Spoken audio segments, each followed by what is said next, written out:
Proclamação do Evangelho de Jesus Cristo segundo Marcos. Glória a vós, Senhor.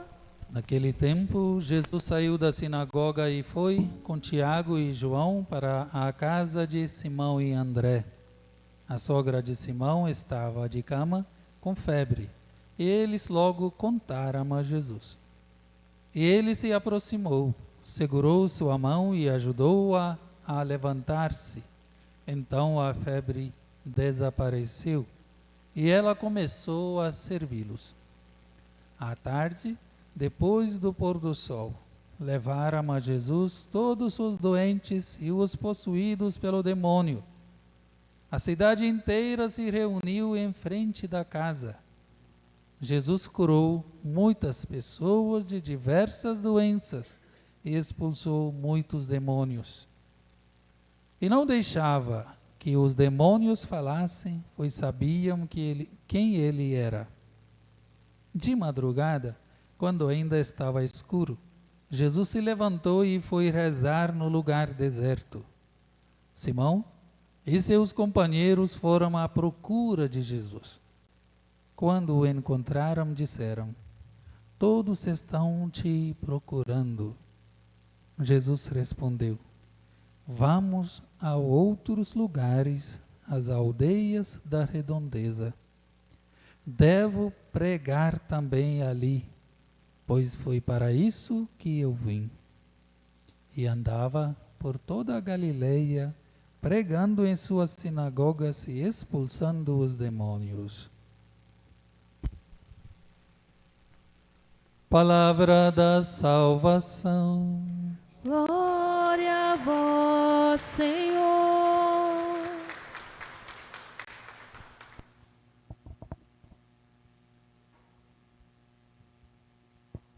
Meus irmãos e minhas irmãs em Jesus Cristo, muitos sofrimentos, doenças, enfermidades, calamidades, violência, conflitos, guerras, também é a nossa realidade, não é? Há felicidade, alegria, né, em família, em comunidade. Há celebrações, momentos, né, de sucessos na nossa caminhada. Mas não podemos esquecer este lado que muitas vezes nos deixa um pouco com desconfiança da presença de Deus. Questionamos como Jó: onde está Deus? Nestes momentos dos sofrimentos, doenças, morte, né? E às vezes não são causados por nós seres humanos, não temos respostas. Por que isso ou daquilo acontece na nossa vida? Por que eu? Por que a minha família? Várias perguntas que nós fazemos diante desta realidade do sofrimento, das enfermidades e a própria morte. Na liturgia da palavra de hoje, nós encontramos esta condição nossa, né? Condição frágil. Jó, conhecemos a história dele, não é? Era um homem bem-sucedido, tinha tudo. De repente, perde tudo. Até a saúde, até a família. Nem a esposa quer saber dele mais, não é? Então ele encontra numa situação que muitas vezes é a condição nossa como seres humanos, não é? Temos tudo, às vezes perdemos tudo. E não sabemos por quê. Jó também não sabia. No Evangelho nós temos Jesus curando a sogra de Pedro, acamada. Não consegue fazer nada. Não é? Como um vegetal, simplesmente acamada. Depois diz que à noite tinha um monte de pessoas enfermos, doentes, né, possuídos pelo demônio, forças do mal, chegaram a Jesus. Vejam, mais uma vez, a condição humana frágil, de enfermidade, de sofrimentos, de doenças e coisas assim, né? A resposta para as nossas perguntas, por que tudo isso? Será que Deus quer isso para nós? Não é? Ou diante desta situação, onde está Deus? Não é? Está na liturgia também. Tanto na primeira leitura, no salmo que nós cantamos aqui hoje, meditamos, e no próprio Evangelho. Quem conhece bem a história de Jó, né? No final da história, Deus recompensa Jó, que perseverou, que acreditou, que confiou, apesar de todas as situações que lhe passou. Apesar de todas as pessoas que o amavam, deixaram de amar por causa da doença dele, por causa da crença dele no próprio Deus, né? Ele recebe tudo de volta, né? Tudo de volta. Vejam bem no Evangelho, mais uma resposta. Diante destas realidades, o que eu e vocês devemos fazer? Né? Oração. Diz que Jesus se recolheu para orar no final do Evangelho. Jesus rezava sempre, orava sempre, confia em Deus sempre. Como Jó também. No final da leitura, Jó faz a prece, o pranto, o choro de Jó. É uma oração no Antigo Testamento. Né? Jó compara a vida humana para 3 situações, né? A vida de um soldado, que sempre enfrenta os riscos. A vida de um escravo, que não tem esta liberdade, ele tem que sempre estar, né? Com aquele sofrimento de alguém o dominar, alguém o mandar, né? E uma vida do assalariado, né? Uma vida que aquele que trabalha 7 dias por semana, trabalha, mas, né? Por aí, Jó compara a nossa vida para isso, né? Vida de momentos, segundos, vida curta, vida passageira, ele diz, né? Mas ele não desconfia na presença de Deus, ele faz a sua prece, mesmo nas dificuldades, mesmo sabendo dessa fragilidade, ele ora, ele reza, né? Ele confia em Deus. No Evangelho, Jesus orando. Na primeira leitura, né? Jó orando também. E no Salmo, o salmista cantando: louvai a Deus porque Ele é bom e conforta os corações. Louvemos a Deus em tudo. Até nas enfermidades, nas doenças, nas dificuldades. Não é? Ele está presente, Ele é Deus da vida. Ele quer o nosso bem, né? Ele quer a vida para nós. Louvai a Deus porque Ele é bom. Porque Ele é bom. Né?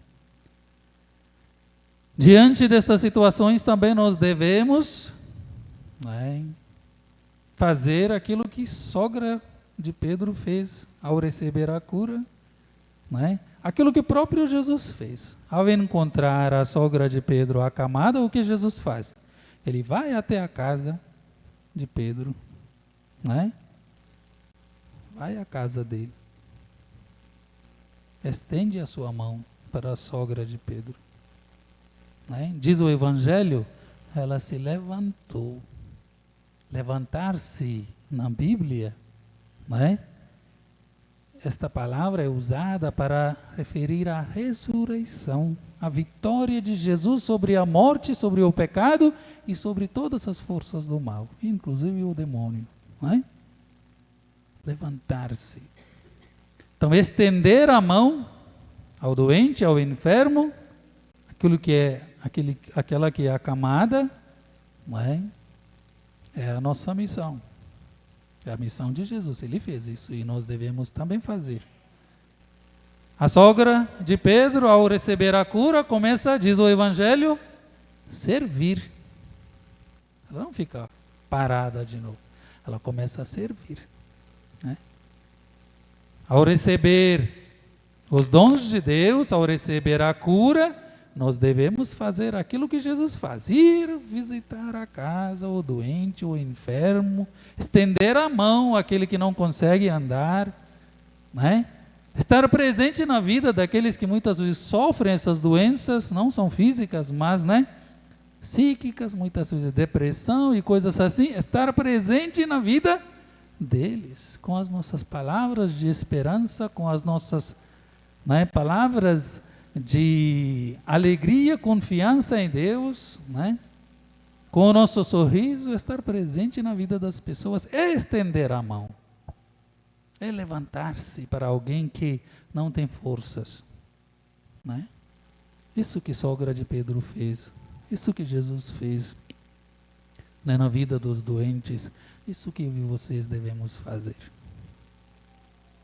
Então são 3 respostas para todas essas nossas realidades humanas que muitas vezes nos assustam, nos deixam com essas perguntas. Primeira é oração, não é? Não esqueçam de rezar, orar. Sigam o exemplo do Jó. Até nos prantos, né? Até, né, o nosso choro é uma oração diante de Deus. Então, se precisar chorar, vamos chorar diante de Deus, né? É a nossa oração para Ele. Então, não esqueçam a oração. Segundo ponto, né? Confiar na presença de Deus, né? Então, não esquecer, né? Ele está presente, Ele quer vida para nós. Ele é Deus da vida, Ele nos dá a vida, né? E também diante destas realidades que não são nossas, muitas vezes, graças a Deus, eu tenho uma saúde boa, né? Nós também temos uma saúde boa. Diante da realidade dos outros de sofrimento, ser também uma pessoa de esperança, uma pessoa de cura, uma pessoa da presença solidária. Estender a mão, né? Fazer com que aquela pessoa também se levante, né, da cama e louve a Deus, né? Louve a Deus e sirva aos outros também.